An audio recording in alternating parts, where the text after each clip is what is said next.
আসসালামু আলাইকুম। জুম্বা মুবারক। শুক্রবার মানে হচ্ছে মজার আনন্দের একটা দিন। শুক্রবার মানে হচ্ছে নামাজ, শুক্রবার মানে হচ্ছে ঈদ, শুক্রবার মানে হচ্ছে সুন্দর একটা দিন। সবাইকে জুম্বা মুবারক। আমি রান্না করেছিলাম মুরগির মাংস, মুরগির রানগুলো রান্না করেছিলাম, আলাদা করে রেখে দিয়েছিলাম। আমার বাচ্চার জন্য রান্না করছি। এখানে হচ্ছে আমি বেশি মশলা দিইনি, গরম মশলা গুঁড়ো, আদা রসুন বাটা, হলুদের গুঁড়া, ধনিয়া গুঁড়া, আর এখানে কোনো মরিচের গুঁড়া ব্যবহার করি নাই। আমি শুধু 2টা কাঁচামরিচ দিছি, যেহেতু আমার বাচ্চা খাবে। এত গরম পড়ছে, তো এই গরমে বাচ্চাদের জন্য খুব অল্প মশলা দিয়ে রান্না করতে হয়। তো আমি জাস্ট 2টা কাঁচামরিচ দিছি আর অন্যান্য মশলা দিছি।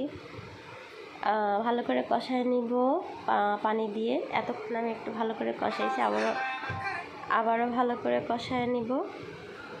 তারপর কষানো হয়ে গেলে আবারও পানি দিয়ে রান্না করে নিব। চিকেনটা সিদ্ধ হওয়া খুব জরুরি, ভালো করে সিদ্ধ করতে হবে যেহেতু বাচ্চা খাবে। তো এই তো এখন আমি এখানে ঝোল দিয়ে দিলাম, এই যে চিকেনটা পুরোপুরি সিদ্ধ হওয়ার জন্য। তো চিকেনটা সিদ্ধ হতে থাকুক, এখানে আমি আরেকটা রেডি করে ফেলি। আমি চিকেনে দিব, যেহেতু টমেটো দিছি, টমেটো টকটাকে ব্যালেন্স করার জন্য আমি এখানে চিনি দিছি। এখানে আছে হলো ঘি, অল্প পরিমাণে ঘি দিছি, বেশি দিই নেই।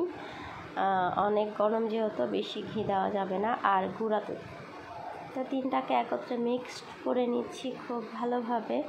যেহেতু আমি মশলা একেবারেই কম দিয়ে রান্না করতেছি খাবারটা, জাস্ট গুঁড়া দুধ আর ঘি মিক্স করে দিলাম, কারণ হচ্ছে ফ্লেভার ভালো আসার জন্য, ভালো একটা ফ্লেভার আসবে। আর চিনিটা দিছি টমেটো টকটাকে ব্যালেন্স করবে, টমেটোটা যেহেতু টক।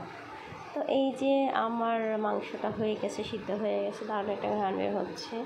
আমি বললাম যেহেতু বাচ্চা খাবে, তো আমি এখানে হালকা মশলা দিয়ে জাস্ট টমেটো দিয়ে রান্না করে দিছি। তো দুধ আর অল্প পরিমাণে ঘি দিলাম ফ্লেভারের জন্য, খেতে ভালো লাগবে। বাচ্চারা একটু মজা খেতে পছন্দ করে, একটু মজা হইলে খায়। আমি আর 2 মিনিট রাখবো।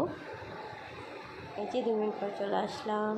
এই তো আমার রান্নাটা হয়ে গেছে। এভাবে রান্না করে বাচ্চাদের খাওয়াতে পারেন, অনেক অনেক মজা করে খাবে বাচ্চারা। তো আমার রান্নাটা কেমন লাগলো? সিম্পল একটা রান্না, কিন্তু খুবই মজাদার। এই গরমে হালকা মশলা দিয়ে এভাবে বাচ্চাদের একটু রান্না করে খাওয়ালে কিন্তু বাচ্চারা খুব মজা করে খায়। তো সবাই ভালো থাকবেন। আসসালামু আলাইকুম।